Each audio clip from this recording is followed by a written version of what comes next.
우리 좌우에 계신 분들과 서로 인사하십시다. 사랑합니다. 하나님의 은혜 가운데 사십시다. 인사하겠습니다.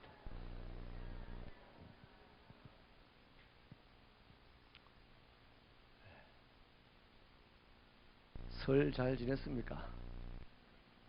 설 지낸다고 수고도 많았을 테고 또 오랜만에 뵙는 일가 친척들과 행복했을 줄 믿습니다.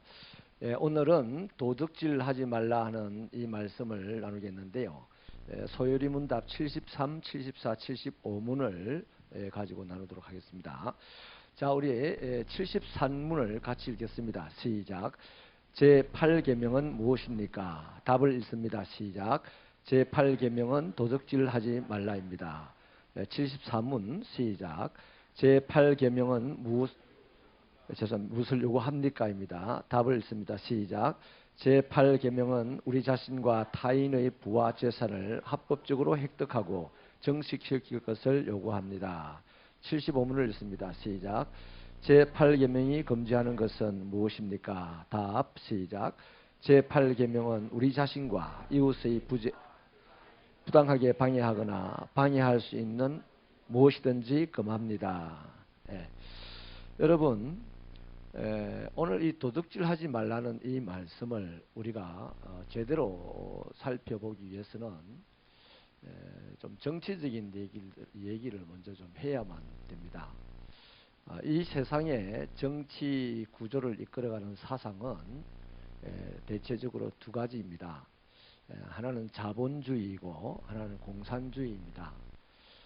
자본주의에 대한 실망감으로 나온 공산주의가 정말 자본주의보다도 더 못나서 세계 역사 속에 점점 쇠퇴해가고 있는 중에 거기에 대한 이제 반사작용으로 사회주의라는 것이 나왔어요. 그래서 유럽 사회는 지금 사회주의에 입각해서 정치를 합니다. 근데 미국을 중심으로 하는 나라들은 이제 자본주의에 입각해서 정치를 하고 러시아, 중국을 중심으로 해서는 공산주의가 아직도 명맥을 유지하고 있습니다. 그런데 여러분, 세계 정치를 이끌어가는 두 사상, 공산주의와 자본주의는 또 어떤 차이를 가지고 있냐면, 공산주의는 사유재산을 인정하지 않습니다. 공산당이 모든 재산을 가지고 공평하게 나눠준다 하는 취지로 일을 하죠. 근데 이제 전혀 공평하게 되지 않고 자본주의보다 더 공산당원들이 못된 짓을 하는 거죠. 자본주의는 대신에 사유재산을 원래부터 인정을 했습니다. 인정을 했는데 자본주의의 폐단이 앞으로는 공산주의보다 더 심각한 폐단을 몰고 올 수가 있는데, 어떤 폐단이냐면 자본주의는 내 것을 내가 쓴다 하는 주의입니다. 내가 벌어서 내가 쓴다 하는 거죠. 그게 무슨 문제냐? 엄청나게 공산주의가 더 무서운 문제가 있습니다. 앞으로 이제 역사가 진행되어 갈수록. 무슨 문제냐면 거기에는 하나님이 없어요. 하나님이 없다고요. 내가 벌어서 내가 마음대로 쓰면 자기 뜻대로 자기 좋은 대로 쓰기 때문에 그 자기 뜻이 뭘까요? 사람은 등 따시고 배부르면 된다는 것이 대체로 사람의 뜻입니다. 그래서 내가 벌어서 내 좋은 대로 쓰게 되면 못 버는 사람은 더 도태되는 거죠. 그래서 빈익빈 부익부가 공산주의는 나타나도 공산당이 확 이렇게 눌러버리니까 되는데, 자본주의는 사유재산을 인정한 정치 체제를 가지고 있기 때문에 빈익빈 부익부 이걸로 말미암아서 이제 빈자들이 갈수록 늘어나면 이제 부자들을 때려 죽이는 일들이 이제 비일비재하게 일어나는 거예요. 그래서 자본주의가 빨리 정신을 차리고 제도 개선이 되든지 자본주의를 포기하고 새로운 체제로 가든지 그래야 되는데, 그게 이제 사회주의라는 것이 이제 그런 생각으로 나온 거예요. 그런데 제가 드리고자 하는 말은 공산주의든 자본주의든 성경하고는 또 좀 생각이 달라요. 자, 성경은 원래부터 사유재산을 인정을 합니다. 사유재산을 인정을 하는 부분에 있어서는 공산주의와 다르고 자본주의와 같은 맥락을 가지고 있죠. 근데 이 자본주의와 뭐가 다르냐면 모든 것은 하나님의 것이다 하는 것이 달라요. 하나님이 나에게 주신 것을 내가 관리한다. 이게 뭡니까? 청지기 사상이죠. 그래서 청지기 사상이 기독교에는 있고 이 자본주의 사회에는 청지기 사상이 없어요. 근데 오늘 교회 안에 이 청지기 사상이 고수되어져 가는 아주 진리를 수호하는 교회는 시간이 흐를수록 세상이 악해질수록 찬란하게 빛을 내고 세상을 당금을 가지고 자르듯이 잘라나가는 능력 있는 집단이 될 겁니다. 근데 대부분의 교회가 이 청지기 사상은 다 사라져버리고 그냥 자본주의 사상에 입각해가지고 우리 교회 안에서 일어나는 대부분들의 일들이 회의하는 것에서부터 시작해가지고 뭐 대부분의 사업들이 자본주의의 사상에 입각한 채로 가고 있는 것이 대부분이에요. 그래서 이 사유재산을 인정을 할 뿐만 아니라 하나님이 상대적으로 이것은 내 거다 하는 겁니다. 절대적으로 내 게 아니에요. 자본주의는 절대적으로 자기 거예요. 내가 돈을 벌어왔으면 이건 절대적으로 내 거라 이거 말이죠. 그런데 우리는 기독교인들은 뭐 합니까? 내가 돈을 벌어왔지만 이건 절대적으로는 하나님의 거죠. 상대적으로는 내 거예요. 그래서 내가 김동현 집사님 집을 내 집 드나들듯이 그냥 쑥쑥 드나들 수 있어요? 왜 못 드나듭니까? 내 게 아닙니다. 내 게 아닌데 들어가기 때문에 주거 침입죄로 이제 고발을 당할 수가 있는 거죠. 근데 김동현 집사님도 자기 집을 자기 것이라고 주장하면 된다 안 된다? 하나님의 사람이기 때문에 안 되는 거예요. 하나님이 자기에게 맡겨주신 곳이 바로 그 집입니다. 그래서 그 집을 잘 관리하고 아름답게 꾸미고 해야 되는 거죠. 깡패가 들어오면 목숨 걸고 내 집 식구를 지키고 뭐 이런 거죠. 아멘. 자, 이 차이를 이해하셨습니까? 그래서 사유재산을 인정을 하고 그 사유재산이 내 전적인 100% 완벽한 내 것이 아니라 하나님이 내게 맡겨주신 나의 사유재산이다. 그러므로 잘 관리해야 된다. 이 사유재산과 청지기 사상이 강한 곳일수록 하나님의 나라가 강력하게 임합니다.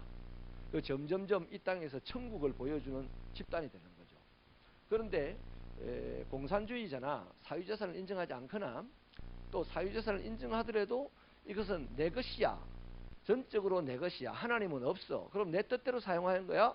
이렇게 되면 그것은 점점점 하나님의 나라는 사라지기 시작하고 지옥의 모습을 보여주게 되는 겁니다. 요걸 잘 정립을 해놓고 도적질 하지 마라 하고 갖다 붙여보면요. 이제 우리가 생각할 것들이 많죠. 그래서 성경이 이 도적질 하지 마라는 이 말씀을 가지고 우리는 재산 정식을 어떻게 해야 되느냐 하는 이 부분, 그 다음에 이 재산을 놓고서 다른 사람과 어떤 관계를 맺고 살아야 되느냐 하는 이 부분, 그 다음 이러한 재산을 모으는 데 있어서 내가 하지 말아야 될 일은 뭔가 하는 이거를 오늘 도적질 하지 말라는 이 8계명 안에서 이제 소요리 문답을 가지고 살펴보려고 하는 겁니다. 자, 그래서 성경이 가르쳐주는 재산 획득 방법을 보겠는데요. 고린도전서 7장 20절을 같이 읽겠습니다. 시작. 부르심을 받은 그 부르심 그대로 지내라. 자, 부르심을 받은 그대로 지내라 그러죠. 그 다음에 고린도서 7장 24절을 읽습니다. 시작. 그대로 하나님과 함께 거하라. 좀 전에는 부르심을 받은 그 부르심대로 지내라 그러고 지금은 부르심을 받은 그대로 누구와 함께 지내라? 하나님과 함께 거하라. 조금 더 확장을 해놨습니다. 그 다음 잠언 31장 16절을 읽습니다. 시작. 밭을 살펴보고 사며 자기의 손으로 번 것을 가지고 포도원을 일구며. 이 말씀은 내가 땀을 흘려 수고한 것으로 밭을 사서 일구라 이 말입니다. 그 다음 로마서 2장 17절을 읽겠습니다. 시작. 유대인이라 불리는 내가 율법을 의지하며 하나님을 자랑하며. 그 뒤로 쭉 내려가면요, 이것저것을 하나님의 말씀으로 하나님의 말씀을 알고 하나님의 말씀을 가르치면서 너희는 행하지 않기를 도둑질하지 말라 하면서 도둑질하는도다. 이러는 말씀을 이제 계속해서 이어나가고 있는 거예요. 그러니까 무슨 말이냐 하면 율법을 의지하고 하나님을 사랑해야 되는데 하나님의 말씀을 알면서 하나님의 말씀에 순종하지 않는다. 다시 말하면 이런 거죠. 하나님의 말씀에 순종하며 재물을 획득을 해야 되는 거예요. 재물이 아무리 많아도 하나님의 말씀이 그 재물을 하지 말아야 하는 것 같으면 과감하게 그 재물을 포기할 수 있는 것이 바로 하나님의 백성들의 재물 축적의 방법입니다. 그래서 지금 우리가 읽어봤던 이 몇 가지, 네 가지의 말씀들을 종합해서 정리를 하면 이런 거죠. 10편 16편 6절의 말씀입니다. 내게 줄로 지어준 구역이 아름다운 곳에 있으며 내 기업이 실로 아름답도다. 다윗이 그렇게 고백을 하거든요. 우리 잘 알다시피 다윗이 하나님에게 줄로 지어준 구역이 어딥니까? 목동의 자리입니다. 근데 조금 시간이 지나니까 그 목동의 자리도 다윗의 자리가 아니었어요. 그래서 하나님께서 왕이 될 거라고 기름을 딱 부어주고 난 다음에 다윗의 삶의 자리가 어떻습니까? 따라합시다. 도망자의 자리다. 거린의 자리다. 환란의 자리다. 자기 있던 양도 잃어버렸습니다. 아무것도 없어요. 이제 얻은 것이라고는 사울 왕의 적개심밖에 얻은 게 없어요. 여러분, 그런 상황에서 하나님이 자기에게 줄로 지어준 그 구역이 아름다운 곳에 있다. 또 이것이 내 기업인데 실로 아름답다라는 것은 딱 두 가지입니다. 하나는 하나님의 약속의 말씀에 대한 굳건한 희망이 있었어요. 이 몸의 소망 무언가? 우리는 이 몸의 소망 무언가? 뭐 내 주 예수 반석에서 예수라고 막 예배당에서 눈물을 흘리고 손뼉을 치고 찬양하지만 집에만 들어가면 뭐 돈 10만 원만 없어져도 막 눈이 확 뒤집어져 가지고 니 때문에 돈 잊어먹었다 하고 온갖 우리 찬송 불렀던 가운데 다른 행동의 양태를 보이잖아요. 근데 다윗은 자기가 하나님에게 왕이 될 거라는 기름 부음을 받았어요. 그것을 희망으로 붙잡고 오늘 이 괴로운 현실을 막 살아가면서 누구와 함께? 하나님과 함께 이 두 가지입니다. 양이 왕이 될 거라는 기름 부음을 받고 양이 수억만 마리로 불어나가지고 양 팔아갖고 왕권을 사는 것도 아니다 이 말이에요. 옛날에 헤롯 왕은 그랬어요. 헤롯 왕은 그래가지고 다윗에 비하면 옛날이 아니고 우리에 비하면 옛날이죠. 헤롯 왕은 예수 시절에 그 왕권을 살려고 로마에 돈을 엄청 갖다 주고 샀어요. 다윗은 딱 두 가지입니다. 하나님이 주신 약속의 말씀을 붙잡은 희망과 이 곤란한 삶의 자리에 하나님이 함께 계시다는 이 믿음, 이 두 가지가 다윗의 마음에 온통 충만하니까 지금 자기 삶의 형편이 아름답다 그래. 그냥 아름다운 게 아니라 너무 아름답대. 너무 아름답대. 너무 아름답대. 그래서 시편을 너무 많이 썼어요. 날마다 새 노래로 찬양을 했던 사람이 다윗입니다. 우리 새벽교회 성도 여러분, 완벽하게 이 정도까지야 우리 가겠습니까? 그러나 이 정도 가려면 몸부림을 쳐야죠. 그때 하나님은 도와주실 줄로 믿습니다. 그러니까 성경이 우리에게 재산을 획득하는 그 방법을 가르치는 것은 1차적으로는 따라합시다. 자족하라. 욕심 부르지 말고 지금 현재의 상태를 자족하는 데서부터 이제 재산을 획득할 수 있는 하나님의 지침이 나온다는 거죠. 이렇게 보면 예수 믿기가 쉬워요, 힘들어요? 이 예수님의 제자들이 의뢰 갖고 천국 누가 가겠어요? 그랬어요. 나 집 팔고 집 팔은 것도 아니고 집 버리고 재산 버리고 다 버리고 주님 따라왔는데 저 바리새인 같은 사람도 못 간다고 하니 우리 어떻게 가겠어요? 그랬어요. 그래요. 천국 아무도 못 갑니다. 오직 예수만 갈 수 있어요. 그래서 그 예수에게 붙으려고 몸부림치는 사람만 같이 갈 수 있는 거예요. 나 예수 믿으니 천국 갑니다. 이런 사람은 다 날아갑니다. 다 날아갑니다. 퀴즈를 하는 날 이러면 다 날아가요. 과연 이 시대 그리스도인들이 몇 명이 예수에게 떨어지지 않으려고 몸부림을 치냐? 예수에게 떨어지지 않으려고 몸부림치는 그 한 모습이 지금 내 형편과 처지를 만족하는 거예요. 누구 때문에? 하나님의 약속의 말씀 때문에, 지금도 나와 함께 하신다는 이 하나님을 믿는 믿음 때문에. 아멘. 그러면요, 얼마나 우리 배짱 있게 살겠어요.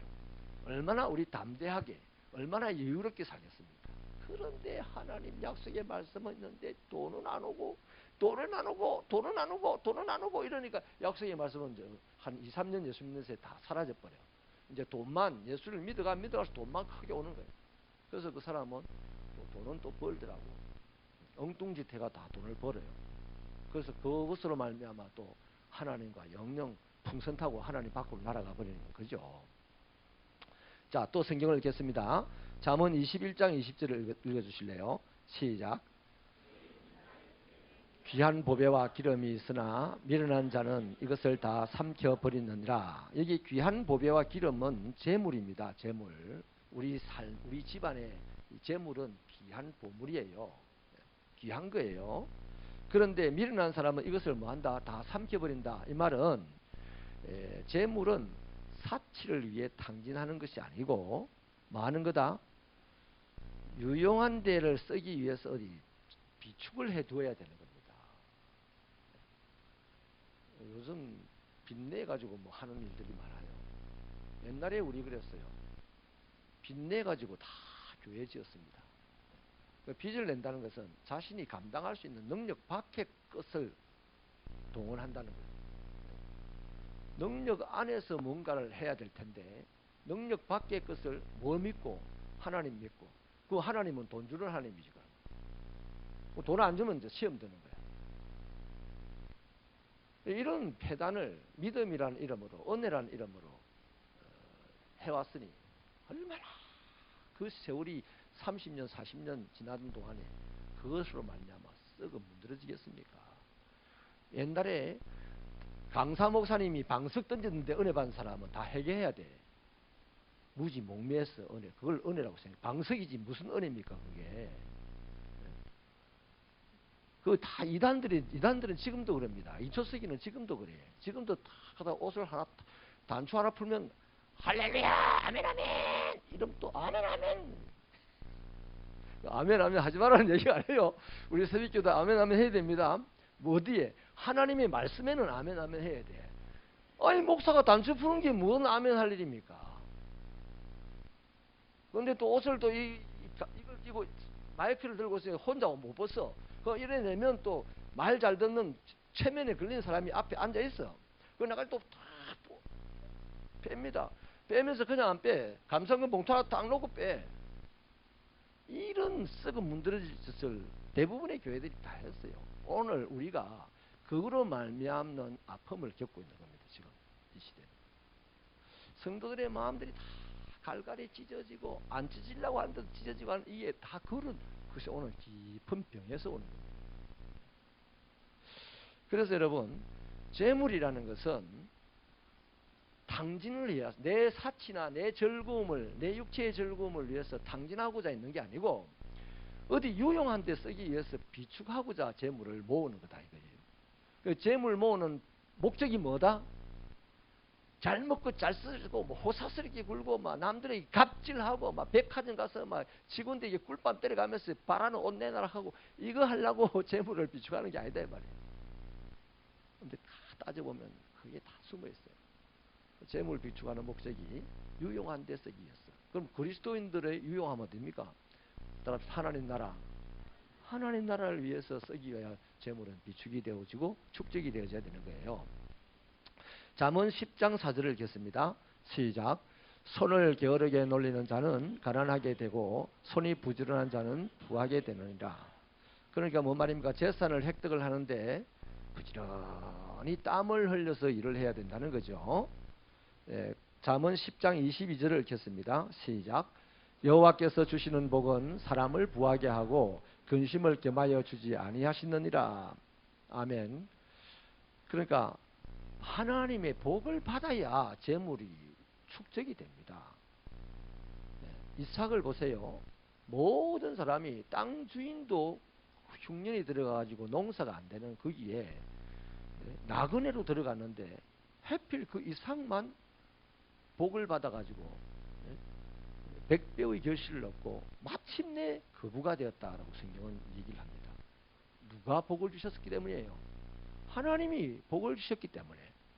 하나님이 왜 복을 주셨습니까? 혹시나 이것도 이삭도 아버지처럼 이 흉년에 애굽으로 갈까 싶어 가지고 너는 애굽으로 가지 마라. 막 하나님 내가 지시한 땅으로 가라. 이렇게 하자 이삭이 그 말을 듣고 막 아주 이삭은 배짱도 더 두둑했던 것 같아요. 아예 그냥 사는 집을 저 애굽 근처에서 살았는데 애굽이 보이다는 멀리까지 거기가 지금 아비멜렉 사람들이 사는 곳까지 이사를 해버렸단 말이에요. 그러니까 하나님이 그를 복을 안 주실 수가 없지. 할렐루야. 자, 잠언 11장 24절 25절 읽습니다. 시작. 부자여도 더욱 부하게 되는 일이 있나니 과도히 아껴도 가난하게 될 뿐이니라. 구제를 좋아하는 자는 풍족하여질 것이요 남을 윤택하게 하는 자는 자기도 윤택하여지리라.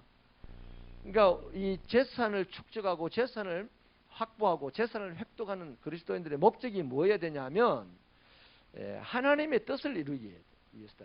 하나님의 뜻을 이루는 게 뭡니까? 여기 우리 보니까 어디 있어요? 주라 있죠. 주라 그리하면 너에게 줄 것이니. 하나님의 뜻이 주라는 겁니다. 주라는 거. 그 우리는 누구에게 받아야 돼? 그러면 후히 주시고 흔들어 넘치도록 해 주시는 하나님께서 주신다는 거죠. 그 나는 주고 나는 누구에게 받아야 된다? 하나님에게 받아야 된다. 이 믿음이 있으시기를 바랍니다. 그래서 하나님의 뜻이 주는 데 있어요. 나는 누군가에게 유용하게 쓴다는 것은 누군가에게 필요한 자에게 이 재물을 나누기 위해서 나는 돈을 벌어야 되겠다. 이 생각으로 사업을 하시고 이 생각으로 직장을 다니시기 바랍니다. 그 오준환 씨 한동대학교 출신 36살 먹는 오준환 씨 30살에 사업을 시작했는데 죄송합니다. 30살에 했나요? 그랬는데 어마어마한 세계적인 알아주는 기업가가 됐어요. 그런데 자기 소득의 그 회사의 소득의 80%를 직원들에게 다 나눠주는 거예요. 오만 가지 방법을 써가지고 나눠주는 거예요. 지금 기업들은요 오만 가지 방법을 써가지고 안 나눠주려고 그러는데 그래서 굴뚝 타고 올라가가지고 막 200일이 넘도록 그냥 굴뚝 위에서 잠을 자는 그런 비극도 생기는데 이 기업은 80%를 다 나눠주는 거예요. 그리고 20%를 자기 회사의 운영자금으로 쓴다는 겁니다. 대단하지 않습니까? 이런 사람들은 하나님이 복을 안 주실 수 없어요. 이 사람이 그렇게 기업을 하게 된 목적이 두 다리가 없어서 기어서 국을 하는 사람을 보고서 이런 두 다리가 없으면 그냥 죽을 때까지 방에 있다가 죽는 것이 보통 사람들 아닙니까? 그런데 이 사람은 그래도 살아야 되겠다는 마음 하나 먹고 나와서 열심히 국을 하는 그 모습을 보고 열심히 일하는 사람이 대접받는 세상을 만들겠어요 하는 목적을 가지고 스마트 TV 회사를 원룸에다가 5명이 함께 모여서 세웠다 이겁니다. 저보다는 훨씬 더 작은 규모로 사업을 시작했더라고요. 다 망해도 안 망할 사람은 안 망하는 거라. 이 사람은 하나님을 철저하게 믿는 사람입니다. 그 하나님 살아계신데 이런 사람을 하나님 내버려 두겠어요? 그러면 하나님을 믿는 사람이 다 많지만 이런 식으로 하나님을 믿는 사람이 별로 없다는 증거가 되는 거죠. 우리 새벽교회 성도들은 하나님을 80% 믿고 세상을 20% 믿으세요. 차라리. 지금은 거꾸로입니다. 세상을 80% 믿고 하나님을 20% 믿는 것 같아요. 또 짜증스러운 눈을 본다. 나 안 그렇대 하면서. 실질적으로 그래요. 실질적으로. 그래서 이런 것들이 거듭남으로 회개함으로 오늘 새로워져야 될 줄로 믿으시면 아멘입니다. 자, 그럼 정리를 하겠습니다. 그리스도인이 재산을 획득을 하면 1차적으로는 지금 현실 상황을 하나님이 주신 줄 알고 족하게 여기라는 거예요. 이게 세상에 이래가지고 아버지 잘못 만나가지고 이러면서 이 현실을 부정하는 사람 다음 단계로 못 나갑니다. 절대로 못 나가요. 자꾸만 이제 어두운 쪽으로 갈 수밖에 없어요. 그 현실에 만족을 하게 되면 그 다음 해야 될 일이 뭡니까? 이제는 목적이 분명해야 되는 거죠. 목적이. 내가 돈을 벌어야 될 목적. 유용한 데 쓰기 위해서다. 그 다음 단계, 유용한 데가 뭔고? 교회 가서 배웠는데 하나님의 뜻을 이루는 데 쓰는 거더라. 우리 새벽교회는 선교하는 데 돈을 많이 씁니다. 잘하는 겁니까? 못하는 겁니까? 지독하게 잘하는 겁니다. 이거 정말로 잘하는 겁니다. 할렐루야. 자, 그렇게 현실을 만족하라. 돈을 버는 목적이 분명하라. 그 돈을 쓰는데 하나님의 뜻을 이루라. 이것이 바로 하나님이 그리스도인들에게 재산을 정식하는 방법으로 주신 겁니다. 그러면 이 재산과 부를 가지고서 이 부를 매개로 해서 사람들과의 어떤 관계를 맺어야 하느냐. 시편 15편 2절을 읽겠습니다. 시작.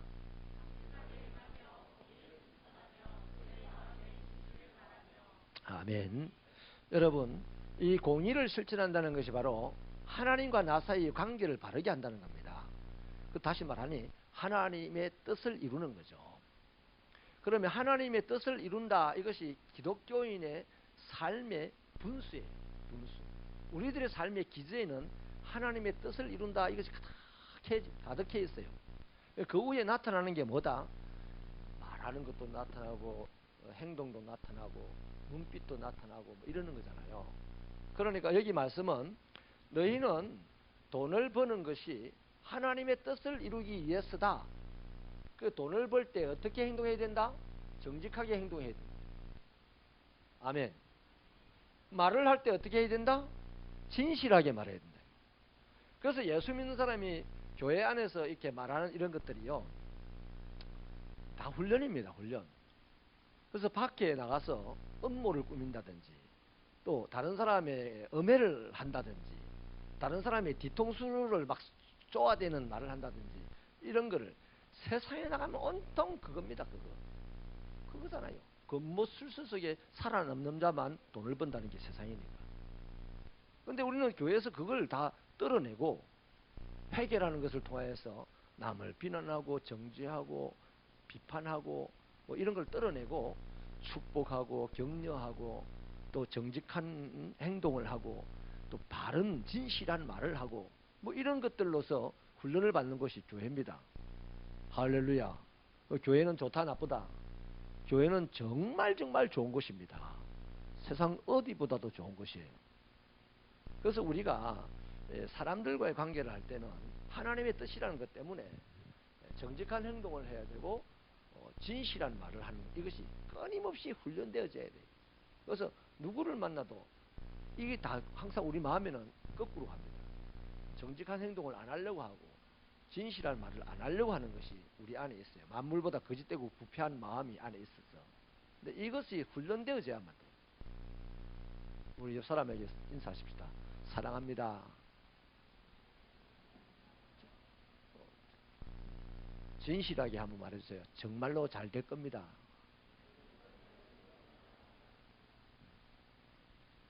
잘 될 거다는 이 말이요, 진실한 말입니다. 하나님의 의가 나타나는 말이거든요. 보면 안 될 게 뻔해. 안 될 게 뻔해. 사회적으로 보면 안 될 게 뻔하다고. 그런데도 우리는 어떻게 말해야 된다? 잘 될 거예요. 잘 될 거예요. 하나님께서 그를 바른 길로 인도해 가실 거기 때문에.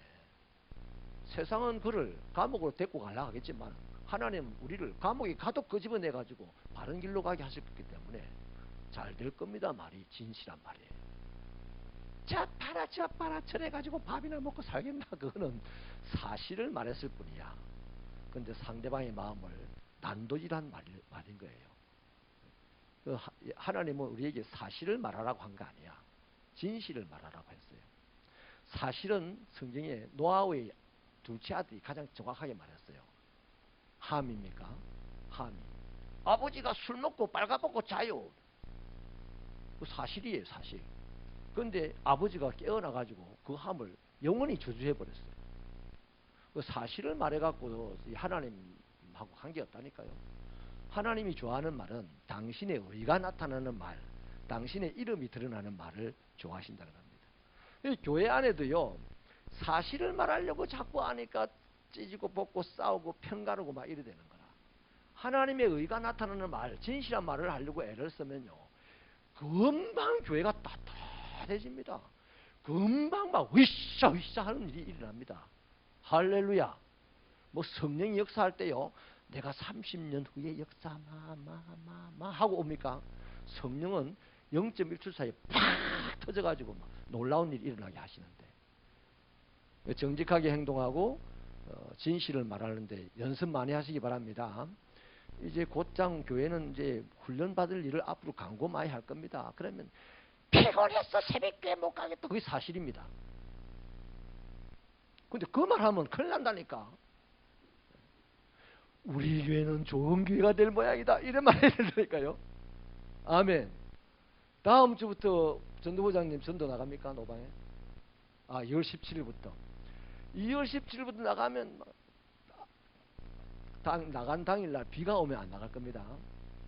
비가 오면 가기가 어려워요. 비가 안 올 때 나갈 텐데, 그렇다고 또 지금부터 비 오기만 또 기도하고 기다려라. 막 예배 드리기도 바쁘고 피곤한데 전도하러 나가라고 쫓아내고 교회 다니겠나? 이 말이 사실이야. 예배 드리기 피곤합니다. 전도하러 밖에 나가면 쪽팔립니다. 그 사실이에요. 그러나 그래 말하면 하나님께서 무진장 기뻐하신다, 무진장 슬퍼하신다. 무진장 슬퍼하십니다. 하나님이 슬퍼하시면, 제가 잘 쓰는 말입니다, 우리 인생은 젖담는 거라. 하나님이 기뻐하시면 우리 인생은 어마어마하게 좋은 생명의 꽃이 피어나는 거예요. 아멘. 자, 그 다음에 말씀을 한 절 읽겠습니다. 고린도전서 4장 2절 읽겠습니다. 시작. 아멘. 충성이라는 말은 믿음직하다는 얘기거든요. 한 번 믿음직하고 두 번 믿음직하고 세 번 믿음직하니까 이제 내 재산도 맡기게 되는 거죠. 보다 큰 것을 맡기는 거죠. 그래서 이건 사회적으로 인간관계에서 말을 하다 보면, 제가 여러분에게 충성하고, 이 말은 여러분이 저를 믿음직스러워 한다는 얘기입니다. 여러분이 제게 충성한다면 여러분이 제게 믿음직스럽다는 얘기입니다. 인간관계에서는 신용이라는 말로 설명이 되는 거죠. 참 저 사람 신용 있어, 이러는 거죠. 그런 돈을 놓고 신용이 있어야 된다 이 말이에요. 그 다음 레위기 25장 14절을 읽겠습니다. 시작. 내 이웃에게서 내 이웃의 손에서 사거든 너희 각 사람은 그의 형제를 속이지 마라. 돈을 놓고 인간관계를 할 때 속이면 안 된다는 겁니다. 속이는 사람들 많이 있어요. 내일 줄게, 좀 내일 왔는데 내일이라고 했잖아. 계속 내일이라고 했잖아. 내일이라고 했잖아. 그러면 서너 번만 그렇게 해버리면 저 사람은 신용이 없어. 하나님에게도 서너 번만 그러면 하나님이 저 사람은 믿음직스럽지 않아, 이렇게 되는 거예요. 잠언 3장 27절로 28절 시작. 내 손이 선을 베풀 힘이 있거든 마땅히 받을 자에게 베풀기를 아끼지 말며, 내게 있거든 이웃에게 이르기를 갔다가 다시 오라 내일 주겠나라 하지 말며. 이거는 뭔 말입니까? 줄 것에 의해서 인색하게 여기지 말라는 겁니다. 주어야 될 상황이라면 인색하지 마라. 왜 인색하지 말라냐면요, 인색이라는 말은 내가 우상을 섬기고 있다는 얘기입니다. 자, 돈을 구하러 왔는데 내가 돈을 주는 것에 대해서 형편이 되는데 말이에요. 형편이 되는데 돈을 주는 것에 대해서 인색하다면 나는 지금 하나님의 말씀보다 뭘 사랑한다? 돈을 사랑한다는 거예요. 인색하다는 말은 다른 말을 말하면 우상 숭배하고 있구나, 이렇게 보면 되는 거죠. 누가 그런 말 안 합니다. 자기 양심이, 자기 믿음이 자기를 보고 너는 우상 숭배하고 있구나, 이렇게 말을 할 거예요. 자, 그 다음에요, 레위기 6장 4절로 5절을 읽어볼까요? 시작. 이는 죄를 범하였고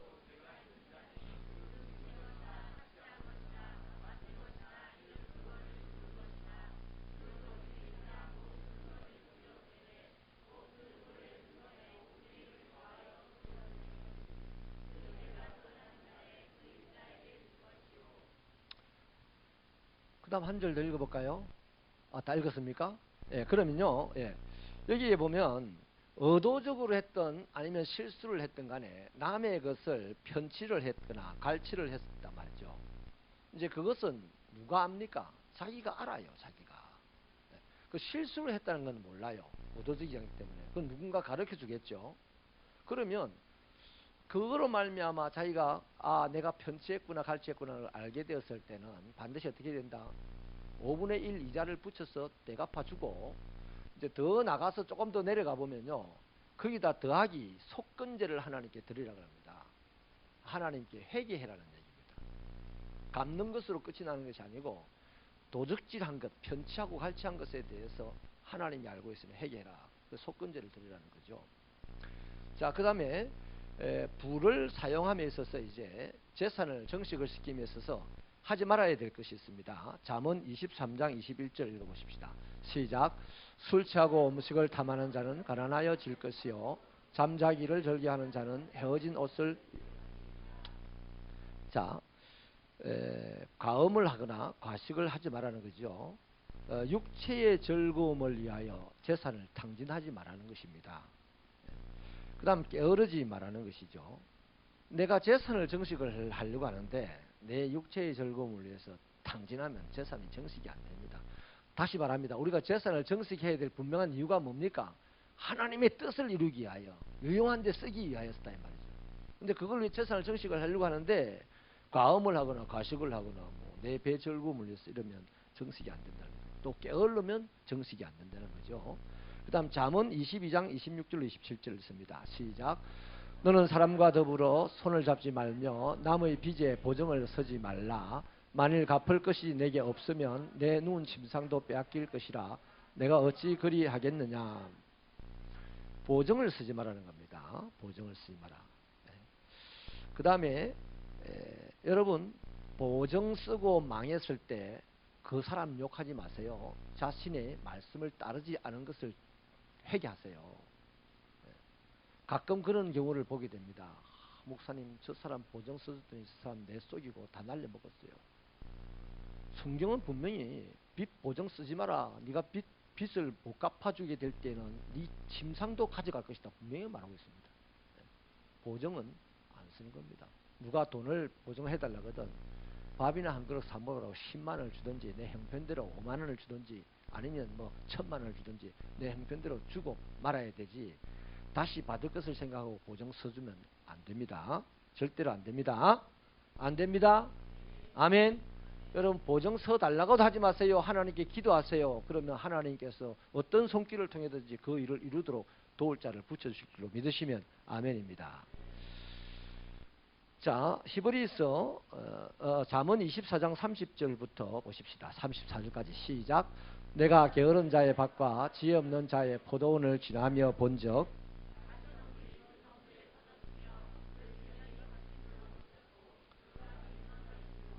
내가 보고 생각이 깊었고 내가 보고 훈계를 받았노라. 내가 좀 더 자자 좀 더 졸자 손을 모으고 좀 더 누워있자 하나 내 빈궁이 강도같이 오며 내 곤핍이 군사같이 이러리라. 무슨 말이겠습니까? 이 게으르지 말라는 얘기입니다. 게으르면 재산 정식은 고사하고 네 거렁뱅이 된다는 얘기죠. 게으르면 안 된다는 성경은 지금 철저하게 가르치고 있습니다. 히브리서 13장 5절요. 시작. 돈을 사랑하지 말고 있는 바를 족한 줄로 알라. 그가 친히 말씀하시기를 내가 결코 너희를 버리지 아니하고 너희를 떠나지 아니하리라 하셨느니라. 아멘. 여러분, 돈을 사랑하지 말고 있는 걸로 족하라고 지금 말씀을 하셨잖아요. 처음에 우리가 처음 시작할 때 이 부분을 얘기했습니다. 재산 정식으로 제일 먼저 해야 될 것이 지금 형편을 만족하게 생각을 해라 했습니다. 여러분, 돈을 사랑하는 것은요, 일만하게 뿌리가 된다고 했습니다. 돈은 꼭 어디에 필요한 겁니까? 내가 굶어 죽지 않기 위해서 필요한 거죠. 그 다음 넘치는 것은 뭘? 하나님의 나라를 위해서 유용하게 쓰기 위해서 필요한 것이 돈이다 이 말이에요. 이 목적이 없으면 부자 되면 큰일 납니다. 하나님의 나라에 유용하게 쓰이기 위해서 돈을 벌어야겠고 그 돈이 생겨졌으면 다행인데 이거 없이 돈을 많이 벌었어요. 그 사람, 그 집안 다 날아갑니다. 날아가게 돼 있어요. 인정하시면 아멘. 틀림없습니다. 자, 전도서 6장 1절 2절 있습니다. 시작. 내가 해 아래에서 한 가지 불행한 일이 있는 것을 보았나니 이는 사람의 마음을 무겁게 하는 것이라. 어떤 사람은 그의 영혼이 바라는 모든 소원에 부족함이 없어 재물과 부여와 존귀를 하나님께 받았으나 하나님께서 그가 그것을 누리도록 허락하지 아니하셨으므로 다른 사람이 누리나니 이것이 헛되어 악한 병이로다. 이 말입니다. 하나님이 주신 거예요. 하나님이 왜 주겠습니까? 당신의 기쁨을 위해서 유용하게 쓰라고 주신 거예요. 뭐 내 배부르게 만들고 뭐 내 사치스럽게 생활하고 뭐 갑질하라고 이렇게 하나님이 주신 거 아니다 말이죠. 근데 이제 이런 사람들 건 하나님이 벌기는 이 사람이 모으기는 이 사람이 모았는데 쓰기는 다른 사람이 쓰게 하신다는 거예요. 우리는 그런 믿음을 가지고 있어야 됩니다. 정직하게 살아서 대한항공이 요새 뭐 우리가 내는 국민연금이 대한항공과 한진그룹의 무슨 강력한 사장을 바꿀 수 있는 힘을 가진 그 이사로 이제 지금 등록을 한다 그러는데, 그러면 이제 대한항공이나 이 한진은 조씨 일가가 막 지배하던 게 이제 안 된다고 하죠. 그 사람들 마음대로 이제 국민연금에서 잘라내는 거예요. 국민연금은 누가 주인입니까? 국민들이 주인이잖아요, 국민들이. 그런 시기예요, 그런 시기. 지 마음대로 그래 살다 보면 하루아침에 이제 어느 날 날아가게 되는 거예요. 그 더더구나 세상도 아닌 하나님의 나라 백성들은 하나님이 눈을 시뻘겋게 뜨고 우리를 보고 계신데, 우리 마음대로 돈을 벌고 우리 마음대로 돈을 쓰고 그냥 하나님과 관계없이 생활하면 그 사람은 가만히 내버려 둘까요? 언젠가 그 사람 다 이뤘다 싶을 때 쏙 빼가지고 다른 사람이 쓰게 하신다는 거예요. 이런 비극이 저와 여러분의 인생에 일어나지 않게 되기를 축원합니다. 자, 그러면 전도서 6장 1절 같이 1절 2절을 읽어볼까요? 시작. 6장 1절 시작. 내가 해 아래에서 한 가지 불행한 죄송합니다. 읽었죠. 미안합니다. 자, 그러면요, 오늘 우리는 재산 정식이 목적이 아닙니다. 뭡니까 목적이? 하나님의 뜻대로 내가 살아가는 것이 목적이에요. 그 하나님의 뜻대로 살아가는 것이 목적인데, 이 세상은 뭐가 가장 큰 목적입니까? 재산 정식이 큰 목적이에요. 그 저와 여러분이 하나님의 뜻대로 살아가는 목적을 가지고 이 세상에 살고 있으니 자연히 돈이 필요하다 안 하다. 재물이 필요한 거예요. 필요한 거예요. 그래서 이 세상을 하나님의 뜻대로 더 아름답게 살기 위해서는 더 많은 재물도 필요한 거예요. 그런데 그 필요한 것을 내게 주실 수도 있고 안 주실 수도 있어요. 아직 내가 못 받았다고 해서 불평하고 원망하며 살면 그 사람 벌써 나가린 거예요. 나가리 인생이 되는 거죠. 그러나 지금 이 형편을 만족하고 살면 하나님의 뜻을 깨닫게 되고, 하나님의 뜻을 깨닫게 되면 내 목적이 분명해지고, 그 내 목적이 분명해지면 하나님이 재물을 쏟아부어 주신다는 겁니다. 이것이 잘 안 되면 하나님이 재물을 자꾸 여기 던졌다가 저기 던졌다가 이렇게 툭툭툭툭 던져봤다가 안 되면 회수하고 다른 데 보내고 이러신다는 거죠. 이해되시죠? 출애굽기 23장 8절을 읽겠습니다. 시작. 받지 말라. 뇌물은 밝은 자의 눈을 어둡게 하고 의로운 자의 말을 굽게 하느니라. 재산 정식을 위해서 뇌물은 받지 마라 하는 겁니다. 자, 이제 마지막으로 사회 경제 정의에 대해서 이제 가르침을 주시는데요. 레위기 25장 35절을 읽어볼까요? 시작. 가난하게 되어 빈손으로 내 곁에 있거든 너는 그를 도와 거류민이나 동거인처럼 너와 함께 생활하게 하되. 신명기 15장 7절 시작. 내 하나님 여호와께서 내게 주신 땅 어느 성읍에서든지 가난한 형제가 너와 함께 거주하거든 그 가난한 형제에게 내 마음을 완악하게 하지 말며 내 손을 움켜쥐지 말고. 갈라디아서 6장 10절요. 시작. 그러므로 우리는 귀에 있는 대로 모든 이에게 착한 일을 하되 더욱 믿음의 가정들에게 할지니라. 마태복음 5장 42절 시작. 자에게 주며 내게 꾸고자 하는 자에게 거절하지 말라. 야고보서 2장 15절 16절요. 시작.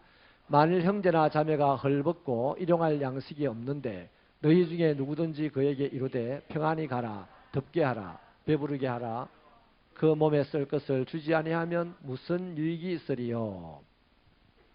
옛날에 마리 앙토네트가요, 프랑스 대혁명이 일어나는 기폭제가 된 발언이 한마디 있습니다. 빵을 달라, 빵이 아니면 죽음을 달라. 이러니까 케이크를 주면 되지 뭐 이랬어요. 본인에게는 본인의 이해는 빵도 있고 케이크도 있고 다 했어요. 자기가 골라 먹을 게 너무 많았어요. 근데 그 프랑스 백성들은 지금 골라 먹을 게 하나도 없고요. 빵이 있었는데 빵도 지금 없어서 죽게 생겼단 말이에요. 그래서 빵이 아니면 죽음을 달라 했는데 이 마리 앙뚜아네트가 동문서답을 해가지고 그러면 케이크를 주면 되죠. 뭐 이 말이 이제 기폭제가 되어서 지도 죽고 다 죽고 난리가 나게 되었죠. 자, 그 다음에요. 잠언 20장 10절을 읽어보십시다. 시작. 한결같지 않은 저울추와 한결같지 않은 되는 다 여호와께서 미워하시느니라. 신명기 25장 13절로 15절 시작. 너는 내 주머니에 두 종류의 저울추 곧 큰 것과 작은 것을 넣지 말 것이며 내 집에 두 종류의 대 곧 큰 것과 작은 것을 두지 말 것이요.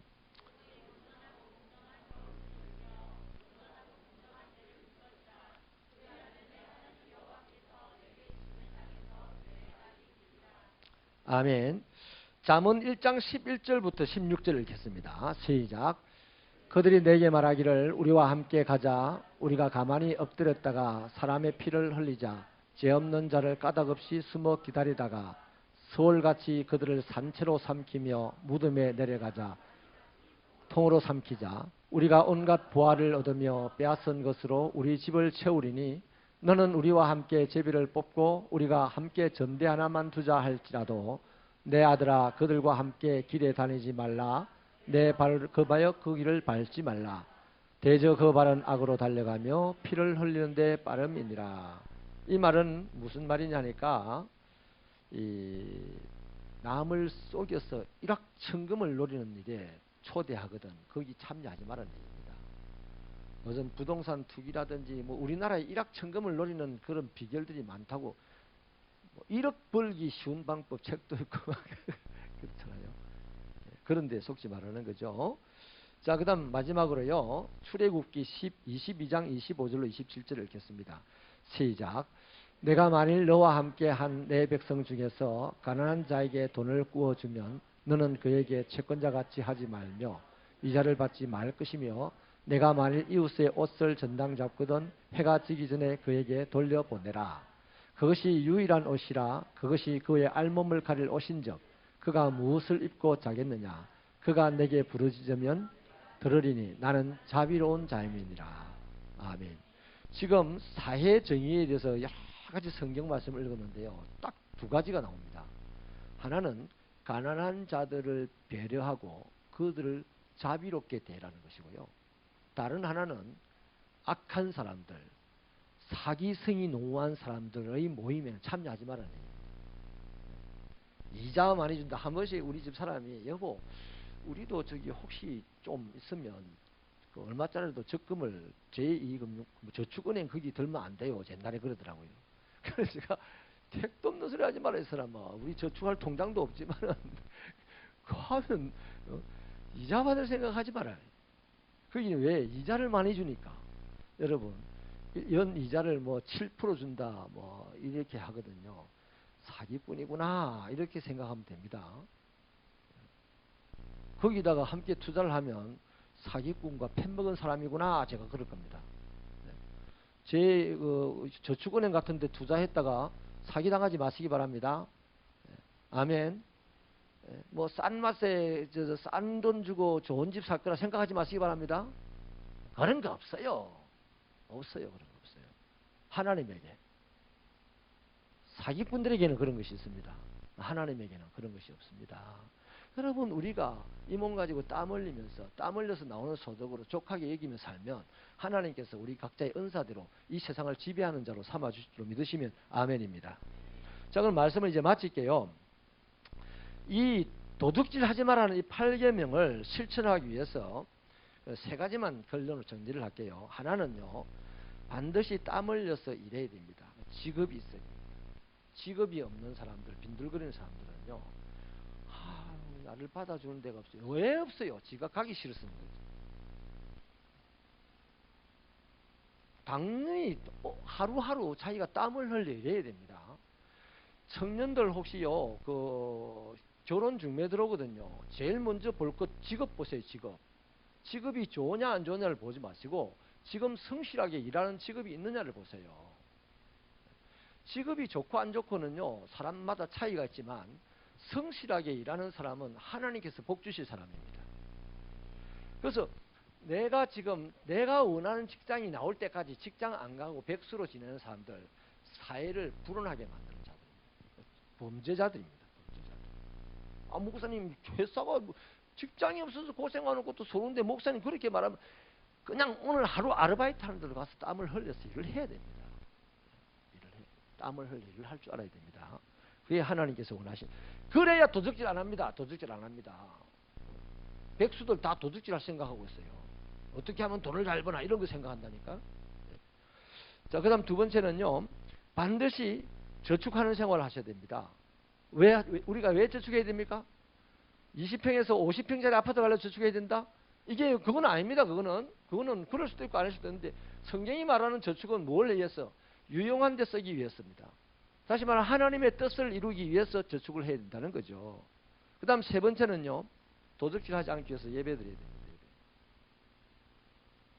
우리 도둑질을 하면 돈만 지금 생각하는데요, 가장 심각한 도둑질은 하나님의 시간을 도둑질하는 거예요. 주일은 누구의 시간이에요? 누구 시간이에요? 하나님 시간 아니에요. 주일을 하나님의 시간이라고 하면서 고백하면서 그 시간을 빼앗아버렸다. 내가 훔쳤다. 도둑질.